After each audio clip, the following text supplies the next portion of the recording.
Hi friends, मैं हूँ इजाज़ और आप लोग देख रहे हैं इजाज़ टीवी। तो हम लोग चालू करने जा रहे हैं हमारा नया शो जिसका नाम है महापुरुषों की जीवनियाँ।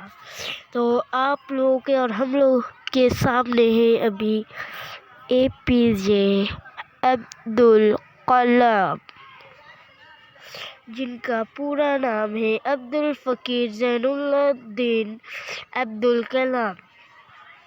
हम लोग इनके परिवार के बारे में आज जानेंगे। अब्दुल कलाम का पूरा नाम है डॉक्टर अबुल फ़कीर ज़ैनुलब्दीन अब्दुल कलाम।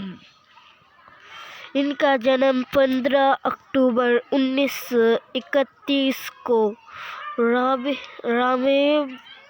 रामेश्वरम, तमिलनाडु में हुआ। द्वीप जैसा छोटा सा शहर प्राकृतिक एक छटा से भरपूर था। शायद इसलिए अब्दुल कलाम जी का प्रकृति से बहुत जुड़ाव रहा है। रविशाम का प्राकृतिक सौंदर्य, समंदर की निकटता के कारण सदैव बहुत दर्शनीय रहा है। इनके पिता ज़ैनुलब्दीन ना तो ज़्यादा पढ़े लिखे थे, न ही पैसे वाले थे। वे नाविक थे और नियम से बहुत पक्के थे। इनके पिता मछुआरों को नाव किराए पर दे दिया करते थे। इनके संबद्ध रामेश्वरम के हिंदू नेताओं और अध्यापकों के साथ काफ़ी सहपूर्ण थे। अब्दुल कलाम ने अपनी आरंभिक शिक्षा जारी रखने के लिए अखबार वितरित करने का कार्य भी किया। तो हमने जाना कि अब्दुल कलाम 15 अक्टूबर 1931 में रामेश्वरम, तमिलनाडु में जन्म हुआ था। तो हम लोग जो अब्दुल कलाम के बारे में और भी जीवन की एक घटना अब्दुल कलाम की अब हम लोग जानेंगे। जीवन की एक घटना जो आप लोग देख सकते हैं। अब्दुल कलाम के जीवन की एक घटना है कि रहे भाई बहनों के साथ खाना खा रहे थे। इनके यहाँ चावल खूब होता था, इसलिए खाने में वही दिया जाता था। रोटियां कम मिलती थी। जब इनकी माँ ने इनको रोटियां ज़्यादा दे दी तो इनके भाई ने एक बड़े सच का खुलासा किया। इनके भाई ने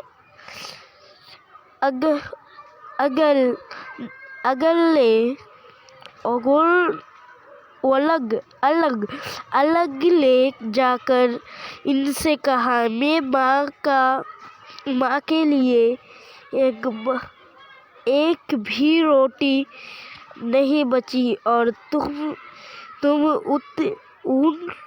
उन्होंने ज़्यादा रोटियां दे दी। अब यहाँ पे बोल रहे हैं, मेरे हिंदी थोड़ा कमज़ोर है पढ़ने में, तो यहाँ पे बोल रहा है कि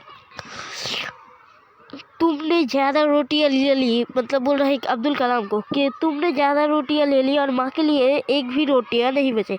तो वह बहुत कठिन समय था और उनके भाई चाहते थे कि अब्दुल कलाम जिम्मेदारी का व्यवहार करे। तब रहे अपनी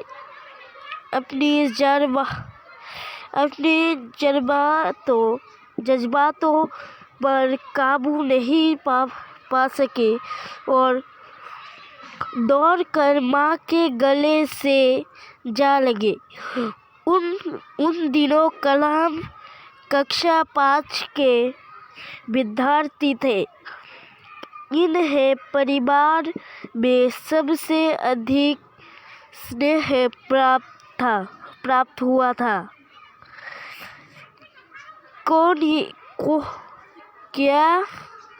क्या कि यह परिवार में सबसे छोटे थे। तब घंटे में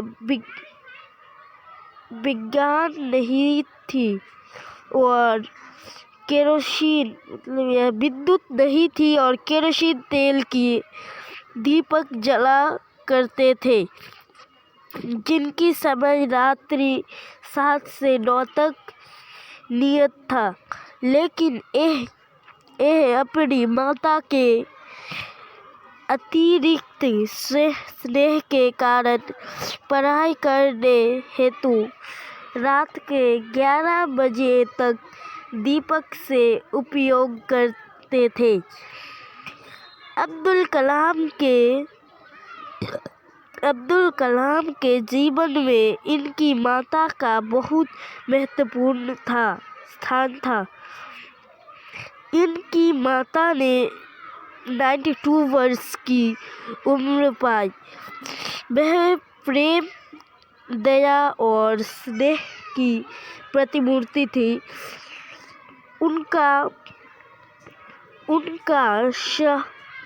स्वभाव बेहद शालीन था। इनकी माता 5 समय की नमाज अदा करती थी।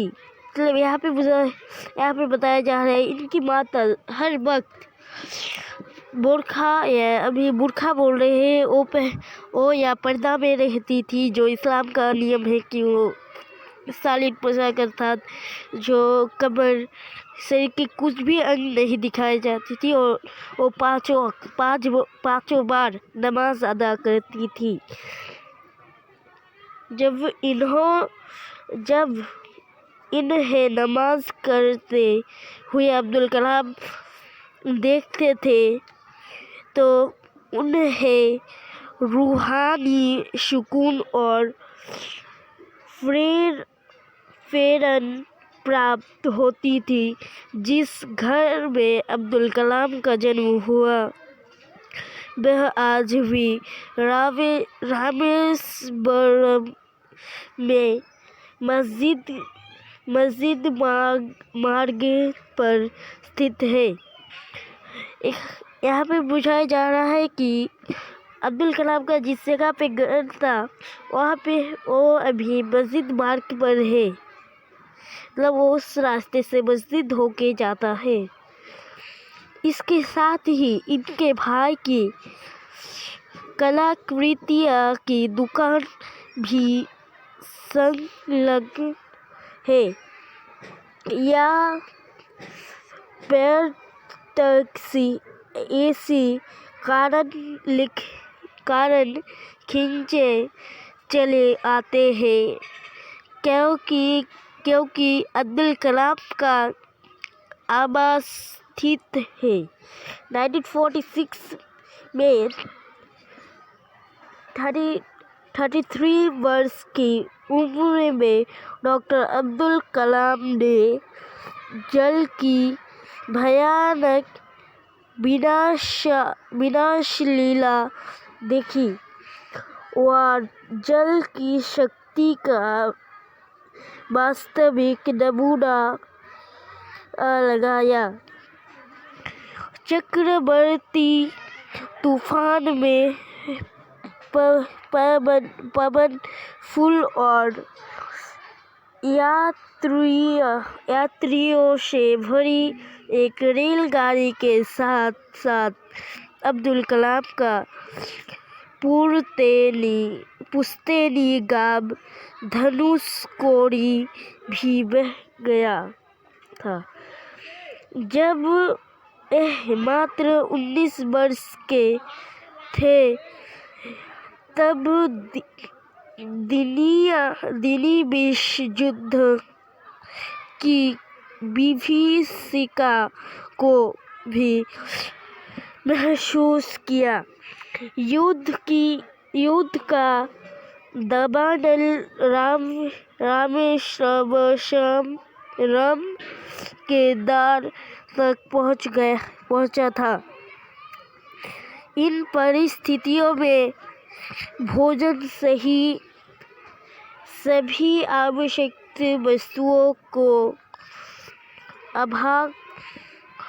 अभाव हो गया था।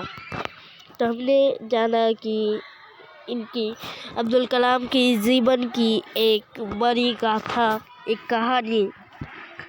तो विद्यार्थी जीवन ये हम लोग भी जानेंगे, लेकिन अभी नहीं। और अब्दुल कलाम की शव में ये सब और प्रेरणा अब्दुल कलाम की, फिर है उच्च शिक्षा अब्दुल कलाम की, ये सब हम लोग जानेंगे। कार्यशर हम लोग बहुत कुछ जानेंगे। अभी सिर्फ यही तक। तो हम लोग अपनी वीडियो को और ज़्यादा बड़ी ना करते हुए और कुछ बातों में गुजार कर हम लोग अपनी बातों को ख़त्म करेंगे। हमने जाना कि अब्दुल कलाम के परिवार परिचय, और हमने एक को स्किप किया है जो एक में नहीं पढ़ा है। उनका जीवन परिचय हमने पढ़ा है, लेकिन हमने एक नहीं पढ़ा है उनका संयुक्त परिवार, वो हमने स्किप कर दिया है। वो हम निश्चित अगले वीडियो में भी पढ़ सकते हैं और उसके बाद ये वीडियो में भी पढ़ सकते हैं। तो हम बोलते हैं कि 23 जनवरी, अब हम अपने मुद्दे की बात में आ जाते हैं कि 23 जनवरी 2022 में जो होगा उसकी हमारी चैनल पर कि नेताजी सुभाष चंद्र बोस की जो जन्म गाथा है वो पूरी एक ही दिन में निपटा देंगे। हम लोग एक ही दिन में बोल देंगे आप लोगों को। वो 30 मिनट की हो सकती है, 30 घंटे, वो 1 मिनट की भी हो सकती है, 1 मिनट की तो नहीं होगी, 30 मिनट की भी हो सकती है और 1 घंटे की भी हो सकती है और 2 घंटे की भी हो सकती है। हमें नहीं पता वो कितने घंटे की होगी।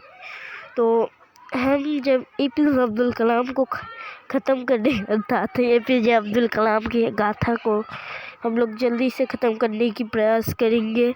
अभी भी APJ अब्दुल कलाम में बहुत समय है ये ख़त्म होने में। तो मैं जो बोल रहा था, तो 23 जनवरी में नेताजी सुभाष चंद्र बोस जो एक फ्रीडम फाइटर थे, जिनके बिना स्वाधीनता पाने में शायद हमें बहुत वर्ष लग जाते, जो हम आज आप लोग ये मोबाइल में देख रहे हैं, ये देखते, लेकिन इसके अंडर में ब्रिटिश रूलर के अंडर में आप लोग के वीडियो अब देख रहे होते। तो हमने क्या किया, तो हम लोग उनके बारे में भी जानेंगे। और उनके जीवन गाथा में एक तानाशाह है, मैं किंग जोंग उन की बात नहीं कर रहा हूँ, क्योंकि वो तानाशाह की ऊपर शायद वो तानाशाह तो एलियन है, एलियन की तो मैं बात नहीं कर रहा हूँ। उस तानाशाह का नाम है हिटलर। आप लोग चौंक जाएंगे होंगे कि नेताजी सुभाष चंद्र बोस की जीवन गाथा में हिटलर कहाँ से आया, और आया तो हिटलर ही वहाँ क्यों आया? और भी तो तानाशाह थे शायद वहाँ पे, तो हिटलर क्यों आया? हिटलर कैसे आया? हिटलर का क्या वास्तविक है नेताजी सुभाष चंद्र बोस की उस जन्म गाथा में? भी बहुत सर्दी लग रही है, ठंड, इस छत के ऊपर बैठकर वीडियो बना रहा हूँ। पास में भी चिल्ला रही है, स्वेटर पहन के आ, स्वेटर पहन के आ। तो मैं फिर भी